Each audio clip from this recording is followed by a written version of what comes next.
Bienvenue dans un nouvel épisode des Tontons Golfeurs, où Sébastien, Antoine et Kevin débattent, décryptent, échangent autour de leur passion commune, le golf. C'est lui qui nous a permis de nous rencontrer et notre but est de vous donner accès à nos échanges, notre expérience, nos analyses ou encore des interviews exclusives grâce à nos connexions dans le monde du golf. Alors que vous soyez en voiture ou à la maison, merci de votre attention et c'est parti. Bonjour à toutes et à tous et bienvenue dans ce 23e épisode des Tontons Golfeurs. On approche rapidement des fêtes de Noël et je suis toujours avec mon ami Kevin Turland. Bonjour Kevin. Bonjour. Et notre ami Sébastien Gros. Sébastien. Oui, Sébastien. Bon, notre ami Sébastien, malheureusement, ne sera pas encore des nôtres pour cet épisode, mais bientôt, après, c'est fini. C'est sûr que c'est le dernier, c'est fini. Il a eu un petit problème avec ses piles. Il est malheureusement en Espagne pour c'est les PQ3, donc déjà on lui souhaite bonne chance pour la fin de ses PQ3. Il est à la moitié du parcours, on rappelle que c'est 6 tours. Qu'il faut passer les PQ1, lui il était exempté, donc il est PQ2 qu'il a brillamment réussi, et puis là il est au PQ3 donc pour la montée sur le tour européen, donc on lui souhaite le meilleur, mais en tout cas j'espère qu'il aura plus d'énergie que ses piles demain sur le parcours parce que là ça n'a pas marché, donc voilà, un petit épisode que tous les deux en amoureux, hein, non, je pense qu'il avait un peu peur aussi des bunkers parce que bon, les bunkers il sort bien, mais il s'est dit que voilà, on allait être capable on a annoncé déjà que c'était sur les bunkers. J'ai dit petite mauvaise avance, mais bon, avant de m'avancer il va falloir quand même qu'on annonce et qu'on remercie nos partenaires, et Kéké, je te laisse nous les dire. Eh ben écoute, on va remercier de nouveau Callaway pour leur aide sur les tontons, sur tous nos projets. Un grand merci à eux, et puis au nouveau Wedge Opus pour nous aider à sortir des bunkers pour pas spoiler l'épisode. Kevin, attends 2 minutes, c'est bon, pas possible. Et un grand merci aussi à Golf Planet, Média Digital, où vous avez toutes les infos. Là, au moment où on tourne, c'était la fin du circuit européen, donc vous avez toutes les informations, tout qui apparaît sur ce média, et la newsletter pour ne rien louper si vous n'avez pas pu vous échapper pour regarder le golf à la télé le week-end. Voilà. Exactement. Bon, comme on l'a un petit peu spoilé, hein, même si c'était à quelques minutes près, aujourd'hui on va parler des bunkers. Bunker qui est un obstacle. On va en parler déjà d'une façon générale. Peut-être pas pour tout le monde. Exactement. Ça également, ça peut être très agréable d'être dans un bunker, comme très mauvais pour certains parce qu'ils rencontrent beaucoup de difficultés. Et ça peut être autant les sorties de bunker courtes dont on va parler que des longues sorties de bunker. Ouais, c'est vrai que les bunkers, ça fait peur. Beaucoup de personnes ont peur des bunkers, et on voit qu'en fait, quand tu vois les joueurs à la télé, c'est pas forcément la même peur. Ils sont presque contents de temps en temps d'avoir une sortie de bunker courte sur un par 5. Sur un par 5, ça peut arriver de viser un bunker sur un recentrage. Voilà, ils sont quand même beaucoup plus à l'aise dans cet obstacle que peut l'être les amateurs qui appréhendent beaucoup les bunkers. Moi, je trouve que voilà, dans l'enseignement, j'essaye de beaucoup dédramatiser cet obstacle et d'essayer de leur apprendre à vraiment aborder les bunkers d'une autre façon, d'arriver à être serein sur le fait d'arriver et de se dire qu'ils vont arriver déjà à la sortir et à la mettre sur le green, de faire les bonnes choses dont on va parler, mettre les bonnes choses en place. Et je trouve que c'est très important parce que ça impacte beaucoup le reste du jeu et la stratégie de jeu. Le fait d'avoir peur des bunkers, tu joues pour les éviter, alors que souvent ils sont proches des greens, ils sont proches aussi des drapeaux, donc c'est un peu pénalisant si tu as vraiment peur d'y aller. Donc je pense qu'il faut s'entraîner dans les bunkers, faut comprendre vraiment les bonnes choses, parce que parfois c'est pas très bien expliqué, il y a pas mal de croyances, de choses dont on a parlé déjà sur un épisode par rapport à l'utilisation d'un 60 degrés, sur la quantité de sable, enfin voilà, il y a tout ça, c'est un peu le flou, donc on va essayer de tout mettre ça à plat avec Antoine aujourd'hui. En plus on sort tous les deux plutôt très bien des bunkers, donc c'est des choses qu'on fait plutôt bien. Donc voilà, moi j'ai toujours préféré une sortie de bunker qu'un petit chip un peu compliqué, donc bunker j'aime bien, je me sens bien. Non mais en fait c'est vrai, comme tu dis, c'est que ça dépend beaucoup aussi des parcours dans lesquels tu es, et moi je pense tout de suite à des parcours avec déjà des roughs qui sont assez pénalisants quand on a des roughs qui sont très costauds autour des greens et qu'on se retrouve avec souvent des balles qui sont mal positionnées, enfoncées.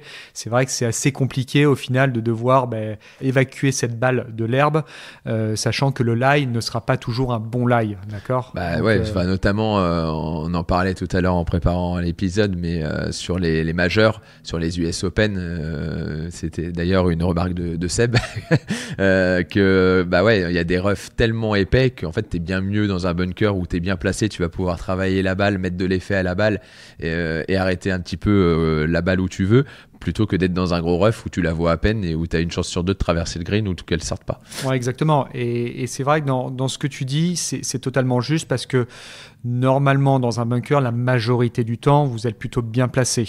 Après, je vais dire un petit coup de gueule. C'est vrai qu'il y a une différence entre les bunkers qu'il y a sur les tournois professionnels et les bunkers que vous pouvez avoir tous les jours sur vos parcours. Déjà, et d'une, par rapport au fait qu'ils ne sont pas toujours bien ratissés. Et il y a une notion d'étiquette, je trouve, qui n'est pas toujours très respectée, ce qui fait que je prends exemple dans certains golfs où je vois effectivement la balle qui arrive dans un bunker, qui est dans une trace de pas, ou tout simplement il y a une partie du bunker qui a un peu plus de sable plutôt qu'une autre. Donc du coup, c'est vrai que c'est toujours très compliqué pour moi d'avoir vraiment cette notion de sortie de bunker facile comme nous on a pu l'avoir parce que la balle est souvent bien placée. Donc quand on ratisse un bunker, il faut savoir que ça se ratisse aussi d'une certaine façon et que parfois la balle est mal placée dans un bunker, même souvent je trouve, je le dis, parce que ou les bunkers sont mal ratissés ou tout simplement ils ne sont pas forcément homogènes en termes de quantité de sable. Je suis vraiment d'accord avec toi et c'est vrai que c'est souvent la réflexion que me disent les amateurs que j'entraîne, qui me disent bah ouais mais t'es gentil, parfois je suis dans une trace de pas, je suis dans ça, il y avait une bosse derrière ma balle, des choses en fait qui n'existent pas chez les joueurs professionnels. Donc c'est vrai que c'est plus difficile chez les amateurs aussi pour cette raison.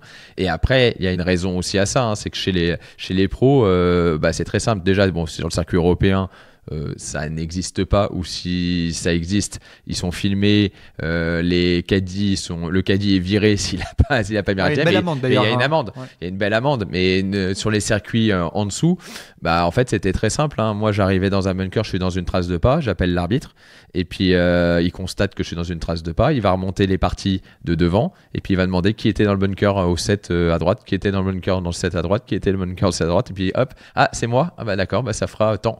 Voilà, petite amende. Là après derrière tu ratisses quoi, tu ratisses bien et tu essayes de pas pénaliser les autres joueurs parce que malgré tout le but d'un bunker c'est que tout le monde soit dans plus ou moins les mêmes conditions, peu importe où tu es dans le bunker, mis à part le fait d'être en montée, en descente ou plugué, donc une balle très enfoncée.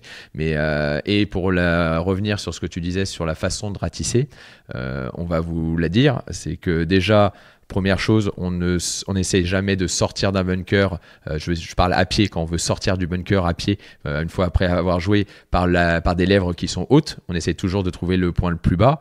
On essaye de ratisser toujours dans l'axe du drapeau pour que les rainures du râteau en fait soient dans l'axe du drapeau, et on essaye de pas se retrouver piégé à devoir remarcher à l'endroit où on est en train de ratisser. Voilà, on essaye de le faire intelligemment pour que ça soit bien propre, et on sort du bunker proprement, on met le râteau et puis voilà, et on laisse les joueurs de la partie de derrière revenir dans des conditions sympathiques pour faire une sortie de bunker. De toute façon, vous regardez les caddies, la majorité du temps ratissent vraiment les bunkers de façon très précautionneuse, donc on les voit faire ça doucement, délicatement, parce que il faut respecter son prochain. Et je pense que ça, c'est un coup de gueule qui peut être fait autant pour certains professionnels qui font pas attention, mais aussi les amateurs, parfois qui font pas attention, mais je pense qu'il faut vraiment respecter pour moi cette consigne, parce que c'est ce qui permettra qu'on optimise la réussite d'une sortie de bunker, même si au bout d'un moment, le bunker reste un obstacle, il faut le savoir, et que je pense, je dis pas de bêtises, mais il y a fort longtemps, peut-être que je pense que les râteaux n'existaient pas dans les bunkers, il me semble. Non, il faisait ça avec j'ai pas de blague. Voilà. Très bien, t'as essayé, tu m'as regardé avec le petit sourire. Mais... J'étais là, je me suis dit, elle va arriver le temps que je finisse sa phrase, j'ai pas de blague. Mais c'est pas grave, Kevin, c'est très bien. Ça prouve que je suis fatigué, parce que d'habitude, ça vient plus vite que ça. Bon, pour avoir parlé du bunker d'une façon générale, maintenant, on va commencer par la base, pour moi, mécanique d'une sortie de bunker. Comment sortir d'un bunker efficacement. Est-ce que toi, tu veux commencer sur sur ça, Kevin, pour je suis quelqu'un qui a du mal à sortir du bunker. Je te demande, Kevin, aide-moi à mieux sortir du bunker. De quoi tu vas me parler en premier? Alors, moi, la première chose dont je vais parler, ça va être le point d'entrée du club dans le sable. Okay. Pour moi, c'est la plus grosse erreur, et les sorties qui sont loupées sont dues à un mauvais point d'entrée. Donc souvent, ça va être quand même trop avant. Donc on parle du contact là, c'est ça en gros? Du point d'entrée, hein, l'endroit où en fait ton club il doit rentrer dans le sable. Okay. Et en fait, souvent on a l'explication de tu sais, l'œuf au plat, où il faut essayer de prendre, venir toucher le sable avant la balle. Et en fait, c'est très mal expliqué. Et je trouve que souvent on se retrouve avec des gens qui visent vraiment 20 cm avant la balle, et du coup se retrouvent en fait à faire que des grattes. Et la balle elle sort pas. Quand il y a du sable, et quand il n'y a pas de sable, ils font un top. Donc en fait, pour moi, le point d'entrée dans le sable, il est très très proche de la balle. Il est vraiment, moi ce que j'aime bien faire à mes élèves, c'est que je fais une ligne que je vais placer au milieu des pieds. Je mets la balle juste à gauche de la ligne, et je remets une ligne 20 cm après à gauche. Okay, et j'essaye, avant même qu'ils tapent la balle, j'essaye de leur faire des swings où ils arrivent, ils tapent le premier trait et ils vont jusqu'au deuxième. Ils tapent le premier trait puis ils vont jusqu'au deuxième. Donc tu vois, un point d'entrée qui est à peu près 2 cm avant la balle. C'est très proche. Voilà. Et en fait, à partir du moment où tu arrives à faire ça, et que ton club il prend ce point d'entrée et il continue d'aller vers le bas, en fait, tu as déjà enlevé un paquet de mauvais coups. Après, tu fais ça avec la balle et tu te rends compte, alors soit tu as touché bien avant et elle n'est pas sortie, ou tu as fait un top, soit si tu touches à cet endroit-là, elle sort tout le temps. Alors oui, après, si on veut parler d'angle d'attaque, de vitesse, tout ça, oui, je suis d'accord, mais pour moi, ça part déjà d'un point d'entrée qui est le bon. Parce que ce qui se passe, c'est que souvent, les personnes qui touchent avant se disent il faut que je tape plus fort parce que ma balle, elle part pas, parce qu'il y a du sable. Donc, ils tapent de plus en plus fort. Donc, du coup, la notion de vitesse n'existe plus. Si tu lui dis « fais une sortie tranquille », il va dire oui, mais elle va pas sortir. Donc dans cette dynamique, est-ce que tu es d'accord pour, lorsqu'on parle de l'angle d'attaque, que le club doit rentrer dans le sable avant la balle, donc du coup qu'il y a un angle d'attaque qui soit descendant? Est-ce que dans ce sens, c'est ce que tu veux dire? Alors, descendant, oui, c'était ce que je voulais imager par le fait qu'il touchait la première ligne et qu'il continuait à toucher la ligne qui est 20 cm après, donc plutôt une phase descendante. Toucher avant la balle, oui, mais pour moi, c'est souvent trop avant la balle. Tu vois. Pour moi, c'est vraiment... En fait, il y a plus de personnes qui doivent s'entraîner à essayer de prendre pratiquement que la balle et le sable. Dans la réalité, en fait, le club, il doit prendre le sable à balle. Tu vois, le sable à balle. Et c'est pas le sable et après la balle, quoi. Okay, et ça te permet d'avoir une mécanique qui est à peu près la même sur tous les types de sable. Parce que le problématique, c'est que quand tu prends beaucoup de sable avant, en fait, ça fonctionne pas quand il n'y a pas de sable. Donc, ça veut dire que tu es obligé de changer ton point d'entrée. Tu vois, donc, c'est plus la même chose. Donc, moi, je suis beaucoup plus... Et puis, notamment aussi parce que dans l'enseignement, c'est souvent le problème, c'est de faire d'avoir un point d'entrée dans le sable qui est trop tôt. Donc, soit un club qui remonte parce qu'il n'y a pas de sable et qui top, soit qui prend beaucoup de sable. Donc, du coup, je suis souvent dans l'apprentissage d'un point d'entrée dans le sable qui est plus proche de la balle que ce que les personnes essayaient de faire. Ouais, je suis complètement d'accord avec ça. Comme on disait, donc le point d'entrée dans le club dans le sable est primordial pour pouvoir assurer déjà une sortie de bunker convenable. Après, la quantité de sable qu'il y a à prendre, ça c'est un débat qu'on va développer parce qu'on va pouvoir pas mal jouer sur les profondeurs ou autres. Et encore, je pense que lorsqu'on est dans cette dynamique, c'est qu'on commence à avoir un niveau qui est quand même très bon. Moi, je pense qu'il faut surtout se focaliser sur une quantité de sable qui reste assez homogène d'une façon générale. Et après, ce genre de choses, voilà, il faut commencer à être un peu plus performant, je pense, dans les bunkers pour pouvoir maîtriser ça. Mais en tout cas, quoi qu'il arrive, en même temps que ça, il faut quand même qu'il y ait de la vitesse. Parce que un club qui n'a pas de vitesse lorsqu'il arrive au contact du sable, malheureusement, la balle ne va pas pouvoir se partir convenablement. Encore une fois, tout dépend de l'endroit où vous voulez faire rentrer la balle, le club dans le sable. Donc ça, il faut être bien évidemment vigilant par rapport à ça.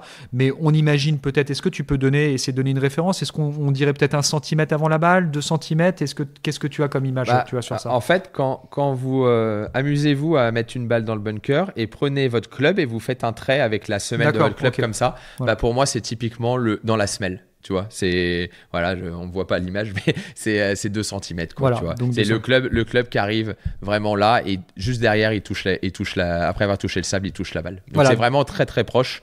Et quand l'image de l'œuf au plat, elle peut être bonne, mais ça dépend de la taille de ton œuf au plat. Tu fais une énorme omelette pour 15, un énorme œuf au plat pour 15 personnes, ça marche pas. Donc c'est vraiment petit. Et pour revenir sur la notion de vitesse, je suis d'accord qu'il faut de la vitesse, forcément, pour que ça sorte, mais il y a différentes façons pour moi de la créer. Je préfère dans les bunkers, contrairement peut-être au chipping, que ça soit créé par l'amplitude plutôt que par réellement l'accélération. Okay, c'est-à-dire que je trouve que beaucoup de personnes ne montent pas beaucoup dans les bunkers et essayent d'accélérer pour la faire sortir. Et quand ils font ça, la problématique, c'est qu'ils loupent souvent le point d'entrée. Mais tu vois, ça c'est dingue parce que c'est exactement une problématique que je rencontre avec des élèves, mais au putting. Quand ils veulent essayer d'aller loin et de mettre de la vitesse pour pouvoir faire aller une balle assez loin, ils ont tout le temps des petites amplitudes et ensuite une grosse accélération. Et au contraire, c'est ça qui va créer des difficultés sur le contrôle des profondeurs, le centrage, sur tout simplement avoir une phase de club qui revient beaucoup plus square par rapport à l'axe de visée. C'est vrai que l'amplitude est selon moi indispensable pour pouvoir mettre de la vitesse et non chercher à accélérer parce qu'encore une fois, le fait qu'on essaie de monter court et vite accélérer, c'est une erreur qui est très commune chez les amateurs. On va mettre beaucoup de haut du corps. Le haut du corps va vite avancer au haut. Donc, c'est vrai que c'est une erreur qui est très commune. Il faut que vous soyez très vigilant sur ça. Et de temps en temps, ça peut fonctionner. Tu vois, dans un bunker, tu fais une grosse accélération. Tu vas prendre une balle, tu vas la prendre parfaite. Elle va faire... Oui, mais ça ne va pas être régulier. Pour commencer à avoir vraiment une régularité dans le bunker, pour moi, vraiment l'exercice où tu fais les deux traits et tu fais des grands swings assez tranquilles. Voilà, il y a de la vitesse. Mais c'est tranquille, quoi. Tu vois, c'est vraiment, tu restes quand même dans tes chaussures, quoi. T'es pas en train de perdre l'équilibre, essayer de taper fort. Et tu trouves en fait le rythme, entre guillemets, max, où tu arrives à être régulier sur ce point d'entrée. Voilà. Et là, pour moi, tu es arrivé à peu près le swing et la rythmique que tu dois avoir dans quasiment toutes tes sorties de bunker. Et après, si tu as besoin d'aller moins loin, tu peux faire un peu plus petit ou un petit peu plus tranquille encore. Mais si tu veux aller plus loin, pour moi, ça va être beaucoup plus facile de varier les clubs et de ne pas hésiter à prendre un pitch, un fer 9. Allez, je ne vais pas aller jusqu'au 8 ou au 7, même si on pourra expliquer que c'est un bon exercice. Mais en tout cas, sur le parcours, ne pas hésiter à faire une sortie, quand vous avez une sortie de 35 mètres, 40 mètres, 30 mètres, de faire des sorties au fer 9, pitch, quand il y a un peu de sable, mais vous allez être bluffé. C'est tellement plus facile que de prendre un sandwich. Et ça, encore une fois, ça dépend en fait de la personne que vous êtes. J'ai Antoine, par exemple, qui est en face de moi, et on joue pas les sorties de bunker de la même façon. Il va avoir tendance, tu vas pouvoir le dire mieux que moi, hein, mais toi tu joues vachement sur vraiment la quantité de sable. C'est-à-dire que tu es capable sur une sortie de 30 mètres te dire là je vais prendre mon sandwich et en fait je vais prendre pratiquement que la balle. Oui, alors c'est vrai qu'il y a plusieurs paramètres qui vont rentrer en compte dans ça et on va en parler aussi un peu plus tard, mais notamment déjà le lie. C'est-à-dire qu'en fonction de comment est placée la balle, oui, j'ai tendance, moi, sur une sortie de bunker qui fait 40-45 mètres, à garder le 58, mais avoir un contact qui est clean. Donc on n'est pas proche de la top, mais on est comme si vous étiez en fait sur une route, sur un lie qui est très ferme, de la terre, et tout simplement avec un club qui va rebondir dans le sol. Mais il faut savoir que cette façon de faire, je me souviens, c'était à l'époque Manuel Pinheiro, qui a été joueur de Ryder Cup, un Espagnol d'ailleurs que j'ai recroisé sur des vacances à Malaga il y a quelques mois, c'était assez dingue, et qui m'avait appris cette sortie de bunker parce qu'il était intervenu. Il la faisait incroyable. Il la faisait incroyable. Et quand je l'ai vu faire ça, je dis mais il me dit attention, il n'y a pas beaucoup de personnes qui peuvent arriver à la faire. Je dis attends, bouge pas, moi je vais comme la tester celle-là. Et puis au final, j'avais tout de suite accroché. Il avait vu que j'avais réussi à en faire 3-4 qui étaient superbes. Il dit voilà, donc pas si mal quoi. Et donc, mais c'est une technique qui est extrêmement compliquée. Maintenant, si la balle par exemple, il faut un contrôle du point bas de ton swing qui est très très performant. Bien sûr. Moi, je sais que c'est pas là où je vais être le plus performant, en tout cas sur 10 balles. Je vais arriver à le faire. Sur certains coups, mais c'est vrai que c'est pas là où je vais être le plus performant. Mais voilà, il faut que le lie pour moi soit bon. Après, si la balle est un petit peu enfoncée ou le lie est un petit peu moyen, je vais exactement faire comme tu disais et comme tu viens de conseiller à nos auditeurs, c'est de pouvoir changer de club en prenant un pitch, un fer 9 ou un fer 8. C'est extrêmement facile. On vous le dit, il faut bien évidemment s'organiser comme une sortie de bunker classique avec toujours ouvrir un tout petit peu la phase de club, les notions dont on vient de parler, le point d'entrée de club dans le sable, l'angle d'attaque. Mais après, derrière, faire juste un swing qui est similaire à une sortie de bunker qui devrait être plus courte avec le sandwich. C'est juste que comme votre sandwich Quand vous l'ouvrez, par exemple, on va parler d'un 56 degrés, il va peut-être se transformer en 60-62 degrés. Votre fer neuf, par exemple, qui en moyenne, je ne dis pas de bêtises, fait quelque chose comme 44 degrés ou 42 degrés, par exemple, vous allez l'ouvrir un tout petit peu, il va se transformer en 47 degrés. Naturellement, si votre point d'entrée dans le club dans le sable reste exactement le même avec le sandwich qu'avec le fer neuf, vous allez avoir une balle qui va partir un petit peu plus basse et qui va partir un petit peu plus forte, qui va un petit peu plus rouler. Et ça, c'est quelque chose qu'il faut vous entraîner parce que on peut pas entre guillemets l'enseigner. Enfin, je veux dire, l'enseigner, on peut l'enseigner, mais tu peux pas l'inventer. Voilà, exactement. Tu peux pas arriver sur le parcours et te dire tiens, j'ai écouté les tontons, je vais me mettre un petit coup de fer neuf alors qu'il y a le parking derrière. Et là, tu vas vraiment, vous allez avoir peur. Donc non, et allez explorer ça, comme on l'a dit pour le shipping, c'est de l'exploration. Ouais. Et vous allez voir que vous allez être surpris. Moi, j'aime bien essayer d'expliquer cette notion un petit peu de bounce, donc ce qu'on a parlé aussi au chipping, dans les bunkers, parce que c'est hyper important en fait, et tout part un petit peu de là. En fait, quand vous avez pas de sable, si vous ouvrez votre face de club, vous allez voir qu'en fait, l'arête du bas va être plus haute que le bas de la balle. Donc du coup, vous pouvez pas ouvrir quand il n'y a pas de sable, vous pouvez pas ouvrir la face de club. Donc vous êtes obligé de prendre un club qui est déjà ouvert de base, donc plutôt votre 58, votre 56 ou votre 60. Parce que la seule ouverture que vous allez avoir, c'est celle du club mis à plat. Quand vous commencez à avoir du sable, en fait, vous êtes mieux à ouvrir un club. Plus vous ouvrez le club, plus en fait, vous allez avoir 1-2 cm de bande, ce qui va venir en fait compenser l'épaisseur du sable qui est en dessous de votre balle. Et en fait, après, vous tapez pareil, c'est-à-dire que ça va arriver, ça va taper le fond du bunker et puis ça va rebondir nickel.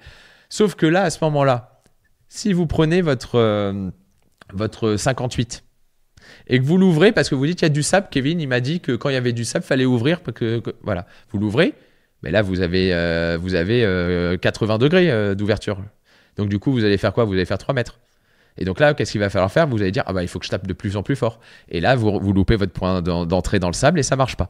Donc qu'est-ce qu'on va faire ? On va faire ce que disait Antoine juste avant, en prenant le fer neuf. On va prendre le fer neuf, on va l'ouvrir un petit peu. Là, on va se retrouver avec notre fer neuf qui est maintenant dans une position, alors tu disais 47, mais ça se trouve c'est 52 ou 55, ça peut être un peu plus ouvert. Donc on a le même club, comme si on avait pris un 58, on a la même ouverture, mais on l'a ouvert. Donc on a le bounce en plus. Donc en fait, on se retrouve avec le confort du bounce et un club qui est ouvert. Donc en fait, on est parfait. On est comme si on avait un 58 avec beaucoup de bounce. Voilà. Ouais. Donc ça, c'est vraiment important de bien comprendre qu'en fonction des sables, enfin de la quantité de sable, vous jouez pas forcément le même club et de la même façon dans l'organisation entre guillemets du choix de club, surtout le choix de club. Vous allez me dire comment on sait s'il y a du sable ou pas. Antoine, on fait comment pour savoir s'il y a du sable ? Je pense que tout simplement, la meilleure chose, c'est d'utiliser ce qui vous permet de marcher, c'est vos pieds. Voilà. Quand vous arrivez en fait dans un bunker, tout simplement en marchant, vous pouvez... C'est un secret, hein, parce qu'on n'a pas le droit de tester le sable. Vous marchez de façon normale, pas non plus en essayant de gratter avec les pieds, parce que ce qui n'est pas autorisé, ça on verra, c'est à partir du moment où vous positionnez devant la balle, vous avez le droit ensuite de vous enfoncer, pas de souci, mais vous n'avez pas le droit d'essayer de gratouiller un petit peu pour voir quelle est la quantité de sable. Si vous avez un arbitre ou quelqu'un qui connaît bien les règles, malheureusement, ça vous allez être pénalisé. Donc au final, quand vous arrivez dans un bunker, tout de suite essayez d'avoir cette sensibilité au sable en regardant tout simplement la quantité de sable que vous allez avoir à ce niveau-là. Et vous allez tout de suite savoir de vous adapter en fait tout simplement par rapport à cette situation. On est sur la lecture du lie. La lecture du lie, on en a parlé déjà sur des précédents épisodes, notamment au niveau du chipping, du rough et tout ça. Il faut savoir lire un lie. Et effectivement, si vous vous retrouvez dans la situation où vous trouvez, comme par exemple des bunkers écossais ou autres qui ont beaucoup de sable, effectivement, vous allez avoir une organisation qui va être différente que lorsque vous arrivez dans un bunker qui va en avoir peu parce que il a énormément plu et donc du coup, les conditions climatiques font que le sable a été énormément tassé ou tout simplement des bunkers qui n'ont pas beaucoup de sable pour des raisons qui sont propres au golf. Donc je crois qu'il faut vraiment être vigilant par rapport à cette situation parce que si vous ne lisez pas bien votre lie, vous ne pourrez pas correctement sortir d'un bunker et vous ne pourrez pas avoir le résultat espéré. Ouais, et je pense que c'est une des choses qui facilite aussi un petit peu les sorties de bunker sur le tour. ou sur le PGA Tour qui ont souvent des quantités de sable qui sont assez similaires, avec des bunkers qui ont des réglementations aussi de sable et de préparation. Et c'est vrai que les zones d'entraînement ont souvent la même quantité, donc ils peuvent s'entraîner à la quantité de sable qu'ils vont avoir cette semaine. Mais en tout cas, vous les voyez à chaque fois bien s'ancrer avec les pieds. C'est pas toujours que pour s'ancrer. Souvent, c'est un peu aussi pour voir si le sable, il y a vraiment une quantité de sable, laquelle. Et parfois, vous le voyez, les joueurs, ils s'enfoncent comme ça, tu sens qu'il y a du sable, il fait la sortie, hop, elle lui sort un peu forte, elle finit 10 mètres longue, et là, il commence à s'énerver en regardant le sable, en mode je me suis fait avoir, etc. Mais parce qu'en fait, il y avait du sable sous ses pieds, et on avait un peu moins sous la balle, et du coup, il s'est fait un petit peu piéger. Donc, vraiment, ne pas hésiter de se servir de ce qui est autorisé, c'est de s'ancrer au moment où vous êtes à l'adresse avec les pieds, et voilà, et vous dites, ok, si j'arrive à m'enfoncer, ça veut dire qu'il y a du sable. Les tontons golfeurs, ils ont dit quoi? Ils ont dit, ah oui, c'est vrai, s'il y a du sable, on essaie de prendre plutôt un club plus fermé qu'on ouvre. Hop, j'arrive pas à enfoncer mes pieds, je sens que je suis comme si j'étais sur une route. Ok, je vais plutôt prendre un club qui est déjà ouvert et je l'ouvre pas. Déjà, si vous faites un petit peu cette mécanique d'esprit et de cette lecture de l'ail, déjà, vous allez moins vous tromper et moins vous faire avoir sur la réaction que peut avoir votre club en arrivant dans le sable. Oui, tout à fait. En continuant à parlant du lie, là, je trouve qu'on évoque beaucoup une balle qui est positionnée plutôt plate, parfaite, sans véritablement difficulté. Maintenant, une des difficultés qui peut arriver dans un bunker, c'est la position de la balle en fonction de la pente. C'est-à-dire que les balles peuvent bien évidemment être un petit peu en descente ou un petit peu en montée. Et dans ces conditions-là, il faut être vigilant parce qu'il faut pouvoir adapter une posture en fonction de cette situation. Je prends par exemple des erreurs pour moi qui sont fréquemment faites, notamment au niveau des balles qui sont un petit peu en descente. Qui sont très dures. Qui sont extrêmement dures, hein, ça on va dire, que ce soit pour les amateurs ou pour les professionnels. Et c'est extrêmement problématique. Pourquoi? Parce que la posture n'est pas bien adaptée. Je trouve que si je dois mettre en avant une erreur qui est vraiment faite lorsqu'on est sur un lie qui est un peu en descente, une balle qui est en descente, je trouve que la grosse erreur, c'est la position des épaules relative à la pente. La majorité du temps, il faut toujours vous dire que lorsque vous avez une sortie de bunker qui est en descente, vous devez toujours avoir la ligne des épaules qui est parallèle à la pente. Ça vous donne vraiment, par exemple, cette sensation que l'épaule gauche va être très basse, mais c'est extrêmement important pour vous aider à avoir le point de contact dans le sable qui soit juste, comme tu disais, Kevin, 2 cm avant la balle, si on prenait cet exemple. Parce que si la ligne de vos épaules n'est pas en relation avec la ligne de la balle, vous allez, dans ce cas, par exemple, on imagine les épaules qui sont plutôt droites avec, du coup, le lie qui est un petit peu en descente, vous allez avoir le club qui va toucher énormément avant. Et donc là, dans cette situation, où ça va faire une gratte, ou ça va faire une top. Et c'est extrêmement difficile dans ces conditions de pouvoir réaliser une sortie de bunker qui est convenable.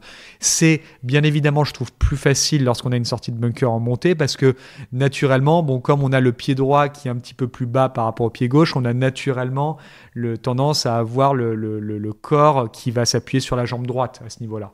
Surtout pour un droitier, par exemple, ou un gaucher dans l'autre sens. Donc c'est beaucoup plus facile de faire cette sortie de bunker un peu en montée parce que en plus tout va dans le sens, la phase de club est plus ouverte parce qu'on est sur un lie en montée. C'est très important ce que tu viens de dire, parce que notamment l'erreur qu'il peut y avoir effectivement sur les sorties en montée qui sont sur le papier plus faciles, c'est qu'effectivement votre phase de club va se retrouver finalement plus ouverte parce que vous êtes en montée, donc du coup votre club est plus orienté vers le ciel. Donc il faut l'anticiper, c'est que vous allez faire moins de distance. En plus de ça, vous êtes souvent un peu en déséquilibre, vous n'êtes pas super bien installé, donc ça va être difficile de faire une accélération et de faire un swing plein.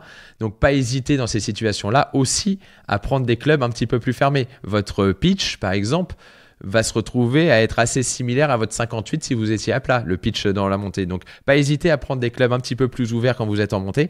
Quand vous êtes en descente, ce que je disais Antoine, c'est très compliqué, même physiquement déjà, d'arriver à se mettre dans la position qu'il faut. Regardez s'il n'y a pas une option où vous pouvez jouer aussi sur le côté.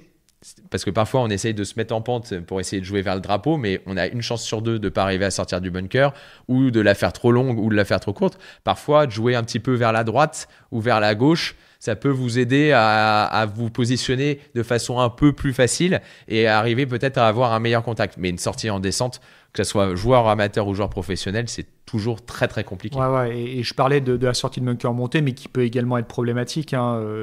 J'avais ça en tête, mais ouais, la majorité du temps, pareil, on peut mettre un petit peu trop de poids sur la jambe gauche sur une sortie de bunker en montée, et là c'est pareil, la ligne des épaules va être contraire par rapport à la ligne par rapport à la pente, et donc du coup le club va extrêmement vite s'enfoncer dans le sol. Ça veut pas dire que vous pouvez pas réussir à sortir de bunker, mais c'est que le point d'entrée dans le sable, il va être encore plus difficile à choper que si vous faites la moindre erreur, votre balle elle va à peine bouger de quelques centimètres et la balle va rester. Donc la lecture du lie, pour revenir sur ça, est absolument indispensable, notamment au niveau des pentes. Comme si par exemple une balle est tout simplement pluguée. Vous n'allez pas réagir de la même façon. Là, cette histoire d'œuf au plat dont tu parlais, peut-être qu'elle peut avoir un peu plus de sens. Le club, l'entrée du club dans le sable peut être peut-être un petit peu plus avant, mais la notion de vitesse, est-ce qu'elle est aussi importante à ce niveau-là du coup ? Alors, tu vois, sur l'exemple de la balle pluguée, les gens ont quasiment un meilleur point d'entrée dans les sorties pluguées, parce que en fait, ça leur viendrait pas à l'idée de taper 10 cm avant.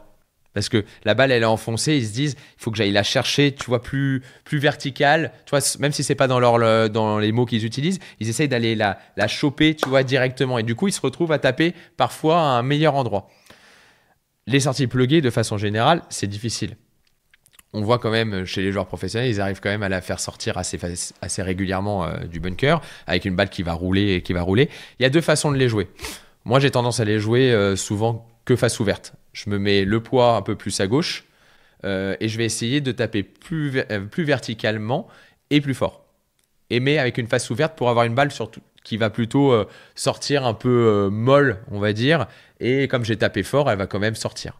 Je veux juste te couper la parole et vraiment mettre en avant pour les personnes qui nous écoutent que verticalement. Parce qu'il y a souvent cette notion de j'ai envie de sortir la balle du bunker et je vais essayer de la faire sortir en la prenant en remontant.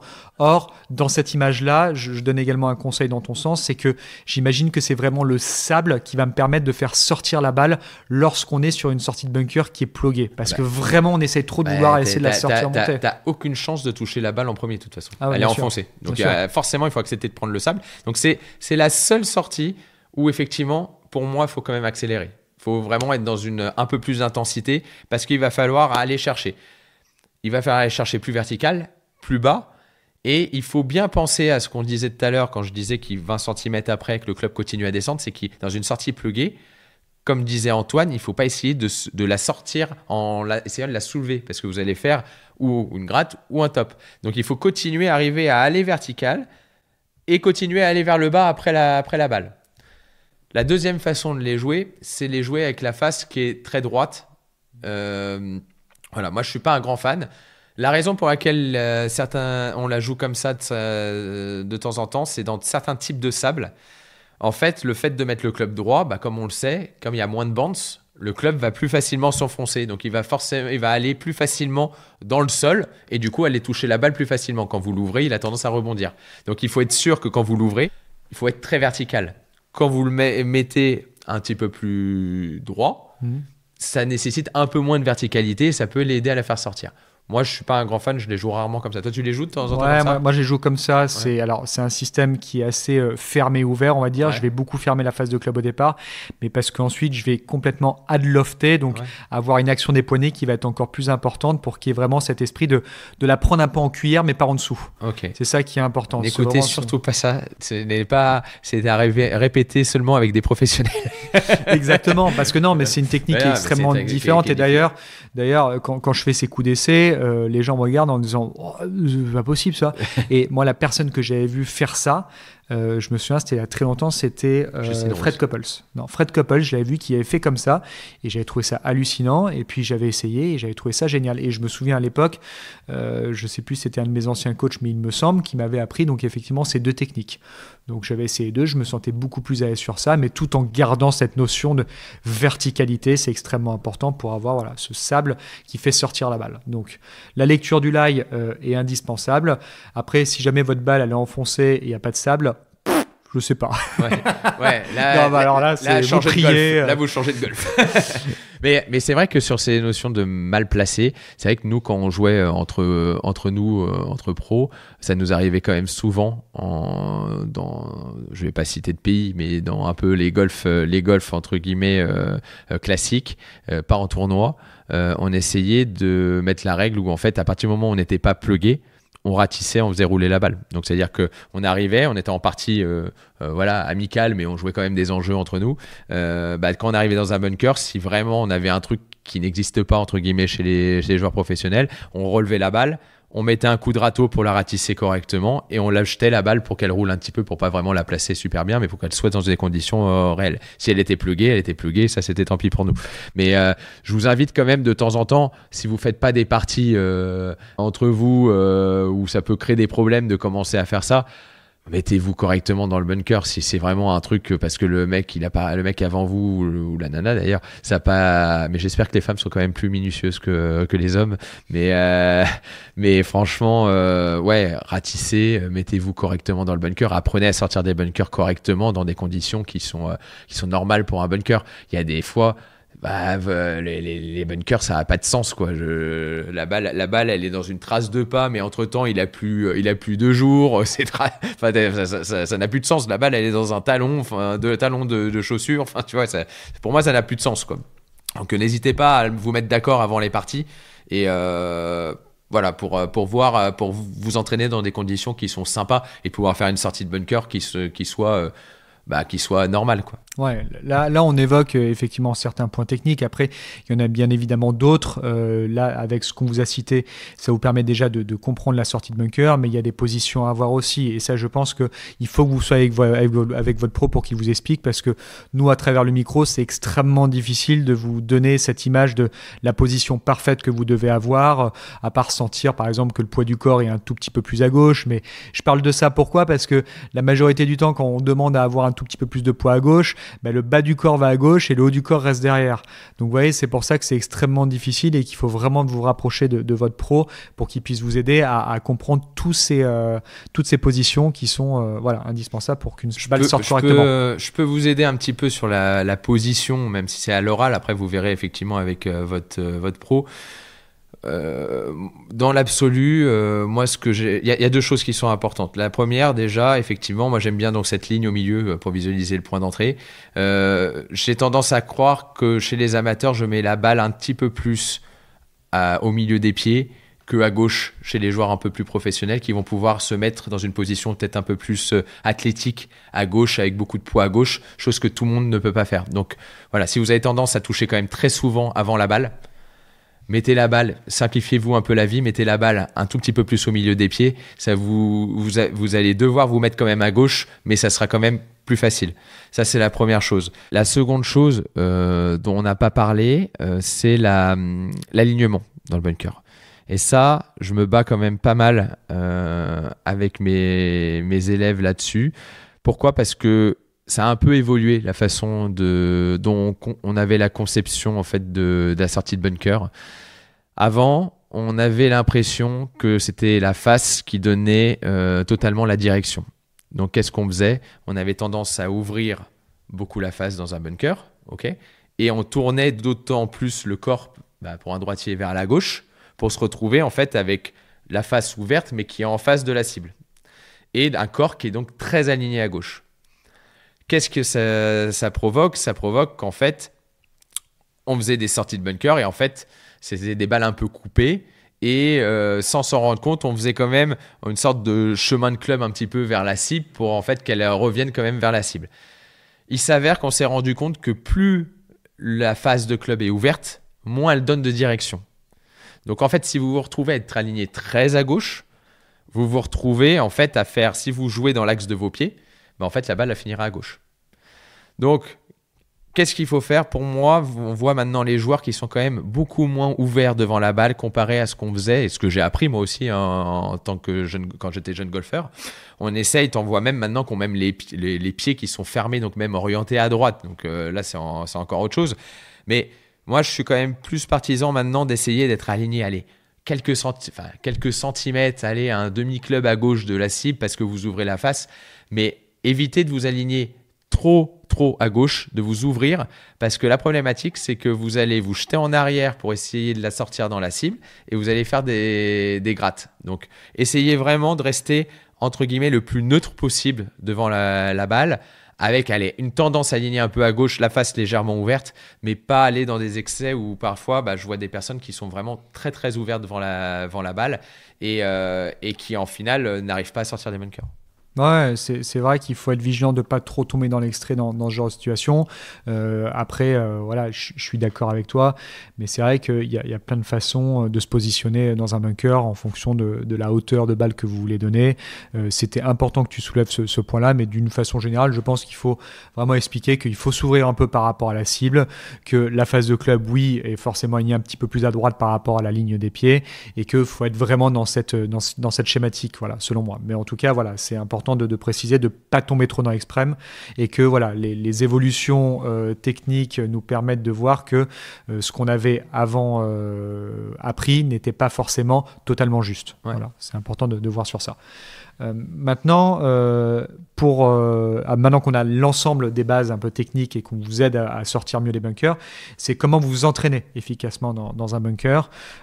Ça passe bien évidemment par donc de la répétition par rapport à ce que l'on a travaillé, mais surtout, je pense qu'il faut que vous puissiez, comme lorsque vous êtes sur le fairway ou dans les roughs, c'est de pouvoir tout simplement faire rouler la balle.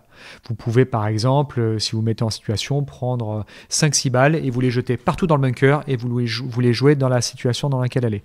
Je trouve qu'il n'y a rien de mieux que d'être comme ça et ces erreurs de mettre toujours la balle, de la positionner toujours bien sur un tee, donc sur un petit dôme de sable, n'est pas bien du tout. Parce que, encore une fois, la balle, quand elle arrive dans un bunker, elle n'arrive pas toujours positionnée de la même façon. Et encore plus, ça arrive la majorité du temps qu'elle arrive dans son sillon, j'ai envie de dire. Et pour peu, en plus, qu'elle remonte une pente et qu'elle redescende, voilà, ça peut être légèrement enfoncé. Alors que si vous êtes tout le temps à positionner la balle parfaitement, malheureusement, quand vous allez vous retrouver dans une situation qui est un petit peu plus compliquée sur le parcours, vous allez tout simplement être en difficulté. Donc, je pense que pour s'entraîner, il faut absolument varier les lies dans un bunker. Et il n'y a rien de mieux pour moi que de devoir jeter des balles dans le bunker. Ouais, je pense que ça c'est très bon à un certain niveau.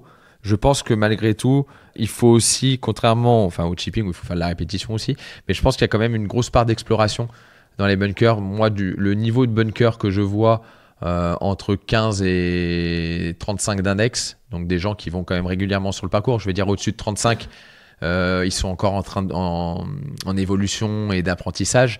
On va dire entre 15 et 35 qui sont capables d'aller de plus forcément prendre de cours de golf et qui vont forcément sur le parcours tout seuls. Je pense qu'il y a quand même une grosse phase d'exploration avec ce qu'on a dit, les éléments qu'on a dit sur les changements de club qu'il faut vraiment essayer parce que c'est très peu utilisé. Je vois quasiment jamais quelqu'un en pro-am me sortir autre chose que son sandwich dans les bunkers, mais qu'il soit à 50 mètres, 40 mètres, 30 mètres, 20 mètres, 10 mètres, c'est tout le temps le même club. Je suis dans le bunker, je prends mon 60 degrés. Voilà. Donc voilà, et forcément, si vous en plus vous avez des distances, par exemple, où vous faites 50 mètres sur le fairway avec un plein coup de 60 degrés, vous pensez bien que si vous êtes à 40 mètres dans un bunker et que vous ouvrez la face, vous n'allez pas faire les 40 mètres. Donc rien qu'intellectuellement, il faut arriver à ce que vous soyez convaincu que ça s'utilise des pitchs, des fer neufs dans les bunkers et que la lèvre du bunker qui est devant n'est pas en jeu. C'est-à-dire qu'avec un fer neuf, s'il y a un peu de sable dans le bunker, donc il y a un peu de sable dans le bunker, les tontons ils ont dit quoi ? On ouvre la face avec un club qui est fermé à la base, donc un fer neuf ou un pitch, on ouvre la face. Vous allez voir la balle, si vous la touchez au point d'entrée dans le sable qu'on vous a dit, elle va sortir. Hein. La hauteur, elle n'existe pas. Hein. Voilà. Alors je vous dis pas si vous êtes à 1 mètre d'un bunker à Saint-Andrews, mais si vous êtes dans les bunkers européens, on parle d'un bunker classique, là, bien sûr. Mais la balle, elle sort, mais tous les jours avec un fer neuf. Moi, les gens, quand je leur fais faire, ils me disent mais je vais jamais sortir. Mais je dis mais vas-y, si elle est dans la lèvre, c'est pour moi, il y a pas de problème. Mais la balle, elle sort. Et elle sort même plus facilement parce que comme il y a du sable et qu'elle a un peu d'énergie parce que c'est un fer neuf qui est ouvert, le club il rebondit, la balle elle part, c'est facile. Et ça, il faut vraiment vous l'enlever parce que ça va enlever aussi ce que disait Antoine tout à l'heure, cette envie de la soulever dans le bunker. Donc, il faut arriver à comprendre cette conception qu'il faut aller vertical vers le bas pour que la balle, elle monte. Et pour ça, il faut arriver à se convaincre que vous pouvez le faire avec les clubs jusqu'au fer 9. Et un exercice, je sais que c'était toi qui en a parlé tout à l'heure dans la préparation de l'épisode, mais un exercice dont le plus célèbre Ballesteros s'entraînait avec, c'était avec un fer 1, un fer 3 sur la plage, à essayer de faire des sorties de bunker imaginaires sur le sable. Tu nous expliqueras comment il faisait, mais c'est intéressant de voir jusqu'où vous pouvez aller et qu'en fait, vous arrivez en fonction de l'organisation et comment vous le faites. Avec tous les clubs, vous pouvez sortir d'un bunker qui est même avec une lèvre. Donc vas-y, explique-nous un petit peu à quoi ça sert et surtout l'organisation que lui faisait pour arriver à faire ça. Non, mais c'est vrai que Ballesteros, j'ai cette image et vous pouvez facilement retrouver cette vidéo sur internet. Vous mettez bunker shot, 3 iron Ballesteros, je pense que vous la trouverez assez facilement. Et c'est vraiment, je trouve, pour vous aider à comprendre comment ouvrir une phase de club dans un bunker, comment créer de la hauteur. Donc bien sûr, ce n'est pas forcément facile pour tout le monde. Je le dis, même pour nous, c'est pas évident. Donc pour vous, ça peut l'être encore moins.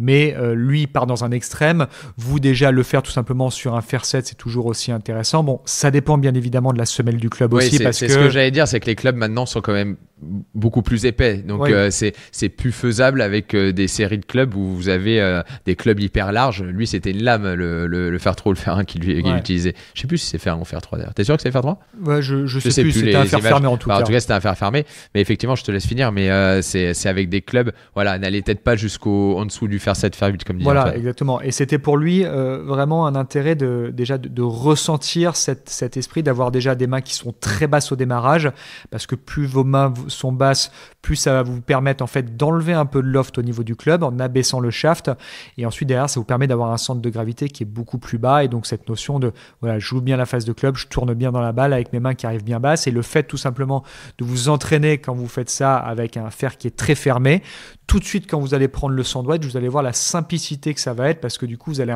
sur un extrême.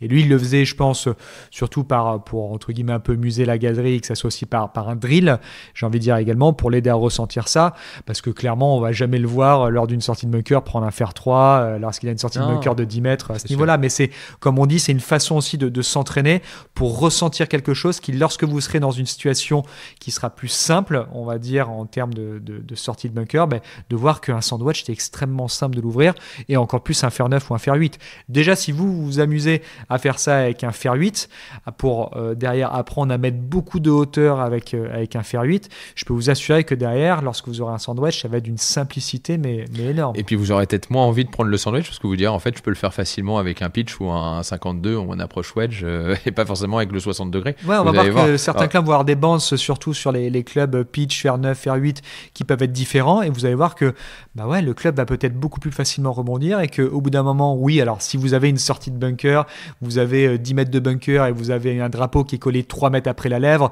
oui, j'ai envie de dire, vous allez certainement vous prendre le sandwich, l'ouvrir énormément. Mais si vous allez voir, vous avez énormément de fairway ou de green pour faire rouler un petit peu la balle, et que vous avez une sortie de 30 mètres, vous allez voir que c'est tellement plus simple d'utiliser ce fer 9 pour faire rebondir le club, et que ça va vous demander surtout moins d'énergie. Vous allez moins devoir accélérer dans la balle et faire des erreurs mécaniques, parce que plus on cherche à mettre de la vitesse en montant un peu court, en accélérant, plus les erreurs mécaniques arrivent. Donc ça a vraiment l'esprit de laisser un peu jouer le club tranquillement, quoi. Et c'est ça qui est assez intéressant, moi je trouve, dans ça. Ouais. Donc moi l'exercice que je donnerais d'exploration, ça serait vous faites les deux lignes que je vous ai dit au début, vous mettez la balle et vous faites ça avec tous les clubs que vous avez dans le sac jusqu'au fer 8 ou au fer 9. Moi, généralement, j'arrête au fer 9 parce que les lofts sont quand même bien fermés maintenant. Donc, je vais dire du sandwich jusqu'au fer 9. Et vous essayez quand même qu'il y ait un peu de sable, parce que sinon, avec les longs clubs, c'est pas possible. Le club va rebondir. Et vous essayez de voir, vous faites la même sortie, la même intensité, un swing plutôt tranquille avec de la vitesse, vous touchez au bon endroit et vous regardez les différences. Vous dites, ok, en fait j'ai un club qui fait 10 mètres, j'en ai un autre qui fait 15, j'en ai un autre qui fait 20, 30, enfin voilà, vous regardez un petit peu, ça va vous permettre un peu d'explorer ces différents coups. Ouais. On va parler aussi également très rapidement, je pense, des longues sorties de bunker, parce que là, on a parlé des bunkers, des sorties un peu courtes, donc pour être vraiment proche du drapeau. Mais lorsqu'effectivement, on a une sortie de bunker qui commence à voisiner les 60-70 mètres, je pense que le contact ne va pas être le même, bien évidemment, sinon le résultat risque d'être un petit peu catastrophique par rapport à ce que vous imaginez.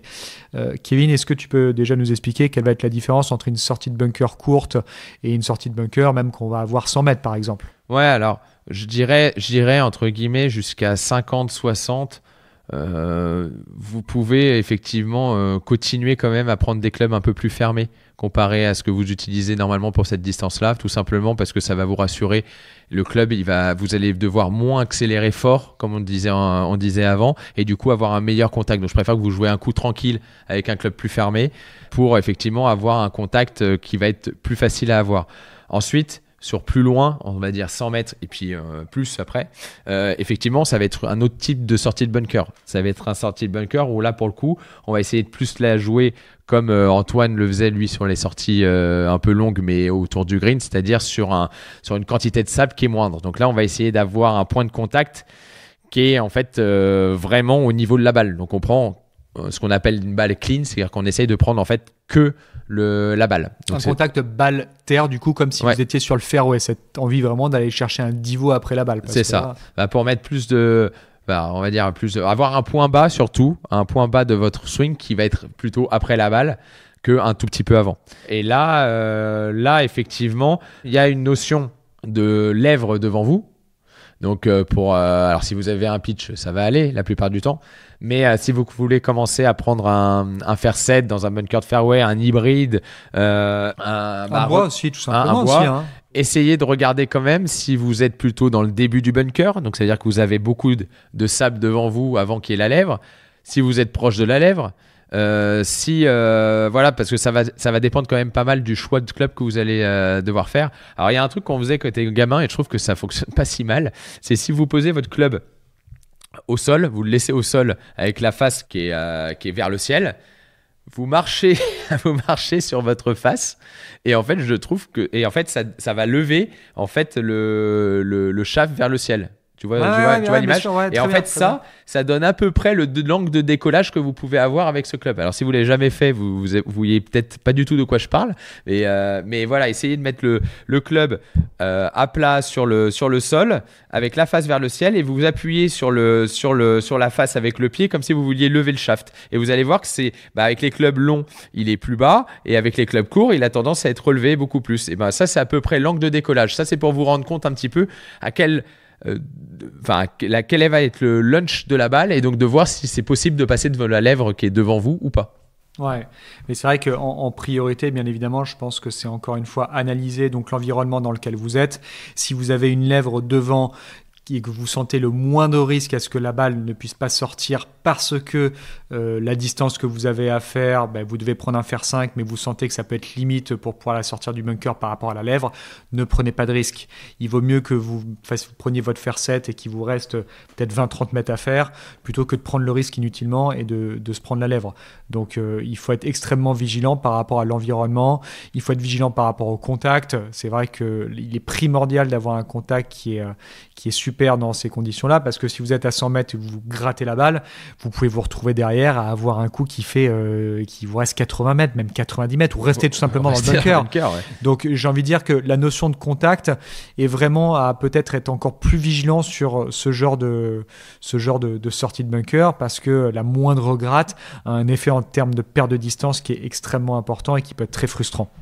Et par rapport à ce que tu disais aussi, le fait d'être en montée ou en descente, faites très attention parce qu'effectivement, ça va compliquer encore plus pour avoir ce bon contact.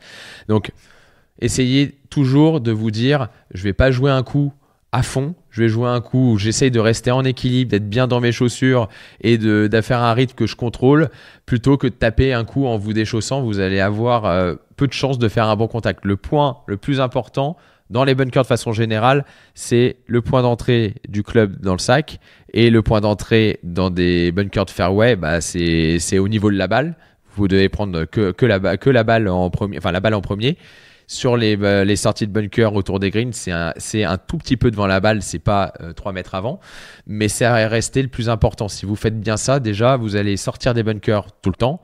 Et après, ça sera de l'affinage par rapport à votre niveau technique aussi et votre progression. Ouais, tout à fait. Et pour clôturer ensuite cet épisode, je voulais également parler de quelques stats pour qu'on puisse vraiment se comparer par rapport à ce que font les joueurs professionnels. Et pour vous donner un ordre d'idée, donc la moyenne des joueurs professionnels, on appelle ça le sun save, donc être capable de faire sortie de bunker putt. Alors on parle pour une distance qui est courte, hein. On a environ entre 50 et 60%. D'accord, donc une fois sur deux, ils font sortie putt. Donc placez vos exigences quand même en fonction de ça, parce que on peut vite être très exigeant avec soi et on se rend compte que 50-60% par rapport à la moyenne des joueurs. Alors on parle pas des meilleurs, les meilleurs, je pense, avoisinent les 65. Et puis il y a le putt dedans dans cette stat là. Ouais, c'est vrai que ça fausse un petit peu le truc. Et voilà. C'est vrai qu'il y avait une deuxième stat qui était intéressante, c'était que la moyenne des meilleurs joueurs, ils mettaient une sortie de bunker entre 1m50 et 2 mètres. Donc je pense que j'imagine que c'est autour du green, c'était pas très bien expliqué, mais j'imagine que c'est sur les sorties en dessous de 30 mètres. Exactement, c'est ça. Voilà. Et après, il faut pas oublier que c'est pas forcément la difficulté de sortir la balle du sable, du bunker, c'est que parfois ils ont des positions de drapeau ou des greens où ils peuvent pas s'amuser à les chercher, donc du coup ça va vite quand même de pas faire sortir le bunker putt. Malgré tout, on va dire les sorties très courtes, vous les voyez à la télé, on n'a pas besoin de vous le montrer, ils sont quand même très très performants. Une sortie à plus de 20 mètres, 25, 30 mètres, 40 mètres, c'est dur pour tout le monde. C'est le coup le plus dur du golf parce que ça demande une exigence de contact qui est plus importante que sur n'importe quel autre coup de golf. Ouais, et que parfois aussi une bonne sortie de bunker, vous avez beau être à 15 mètres du drapeau dans un bunker classique, par rapport à la situation dans laquelle vous êtes, si vous êtes à 15 mètres du drapeau et que vous mettez votre balle à 10 mètres du trou, ça peut être une très bonne sortie de bunker. Il faut aussi s'adapter par rapport à la position de drapeau, par rapport à votre lie, et qu'au bout d'un moment, vous n'êtes pas complètement complètement dépendant aussi du lie de votre balle. Donc parfois, oui, mettre une sortie de bunker un peu loin du drapeau, parce que vous n'avez pas d'autre choix que ça, vous devez accepter cette situation. D'accord ? Faut pas chercher. Il y a des joueurs, vous les voyez parfois, qui jouent 15 mètres, 20 mètres à droite des drapeaux parce qu'ils n'ont pas d'autre choix que ça. Donc la notion de, oui, aller chercher, se mettre le plus proche possible du drapeau, c'est une chose importante, mais il faut s'adapter aussi, et la stratégie ici est extrêmement importante. Parfois, vous vous mettez dans une situation, vous ne pouvez pas mieux faire que vous mettre à 15 mètres du drapeau alors que vous avez une sortie de bunker peut-être qui fait 10 mètres. Et c'est effectivement, c'est un point qu'on a oublié.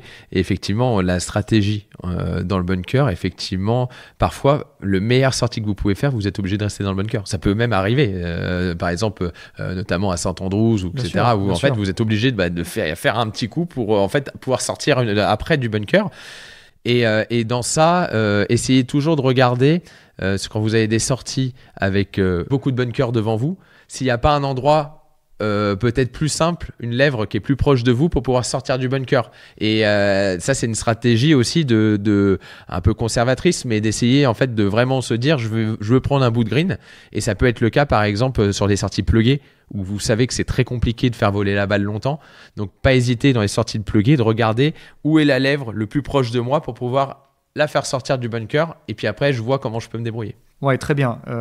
Maintenant, donc, on va clôturer l'épisode. Est-ce que tu peux nous parler d'un point pour toi qui est primordial, que l'on a mis en avant pour vraiment aider nos auditeurs à sortir du bunker ? Voilà. Alors, si on devait retenir un truc de notre discussion ce soir, moi, ça serait vraiment là ce point d'entrée. Et cet exercice que je fais faire à quasiment tous mes élèves d'un trait au milieu des pieds, un trait à 20 cm et d'arriver à prendre les deux traits sans prendre trop avant et de se rendre compte en fait de ce point d'entrée. Donc moi je dirais point d'entrée et exploration avec jusqu'au fer neuf. Toi, qu'est-ce que tu retiendrais ?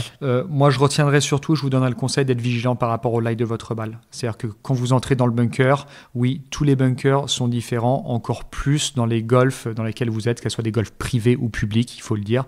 Vous allez souvent avoir des bunkers qui vont avoir un peu moins de sable, d'autres un petit peu plus. Et il faut vous adapter par rapport à cette situation-là parce que vous avez beau faire la meilleure mécanique du monde, avoir le bon mouvement comme il faut, mais si vous faites tout le temps le même mouvement, si vous avez moins de sable ou plus de de sable, la balle va sortir plus ou moins forte et il faut être extrêmement vigilant. Donc, il faut vous adapter par rapport au lie, donc par rapport à la quantité de sable dans un premier temps, et aussi vous adapter par rapport au lie. La posture se prend en fonction du lie de la balle. Si vous êtes en descente ou en montée, il faut que vous soyez extrêmement vigilant par rapport à ça. Et comme on vous a dit, vous pouvez écouter nos conseils, mais tout simplement aussi demander des conseils au niveau des pros, parce que nos propos parfois sont difficiles à illustrer par rapport à des images et à des positions qui sont correctes. Donc il faut que vous soyez très vigilant par rapport à tout ça. Voilà les 2 derniers conseils qu'on vous a donnés sur cet épisode autour des bunkers. Je vais te laisser, Kevin, clôturer l'épisode en remerciant nos sponsors et ensuite vous souhaiter une bonne journée ou une bonne soirée en fonction de l'heure à laquelle vous écoutez cet épisode. Eh ben, un grand merci une nouvelle fois à Callaway et n'hésitez pas à aller essayer les wedges opus pour sortir des bunkers et les faire neufs aussi. et un grand merci aussi à Golf Planet Média Digital pour retrouver toute l'actualité et retrouver surtout tous les épisodes des Tontons Golfeurs. Je souhaite aussi un bon courage à Seb, à notre tonton qui se bat au PQ3. Donc un bon courage un bon courage à lui, même si cet épisode sortira ou ça sera déjà fini. Mais voilà. Merci Antoine et je te laisse terminer et conclurer tout ça. Ouais, voilà. Encore une fois, on souhaitait vous remercier tous les 3 de votre soutien, des nombreux messages que l'on reçoit. Voilà, on essaye en tout cas de faire de notre mieux pour pouvoir vous partager toute notre expérience, autant Sébastien qui est encore en train de jouer, qui nous avons arrêté de jouer et on s'est spécialisé chacun dans un domaine. Donc n'hésitez pas à continuer à nous soutenir parce que ça nous fait beaucoup de bien par tout simplement des likes, des commentaires, nous envoyer des messages, que ces commentaires soient positifs ou négatifs également, parce que vos commentaires négatifs nous permettent aussi d'évoluer, parce que ce podcast, comme on le dit depuis le premier, c'est vraiment un podcast qu'on a fait pour s'amuser, mais aussi pour rendre au golf ce qu'il nous a donné. Donc c'est important pour nous de pouvoir essayer d'être sur la même longueur d'onde par rapport aux demandes. Donc n'hésitez pas, si vous avez des suggestions d'épisodes également, envoyez-nous des messages et on fera un grand plaisir de pouvoir les étudier. Donc nous vous souhaitons, comme je disais, une bonne journée ou une bonne soirée en fonction du moment où vous nous écoutez. On vous souhaite un bon golf et on se retrouve très rapidement pour le 24e épisode des Tontons Golfeurs. Allez, à très vite Kéké et merci à vous tous. Salut.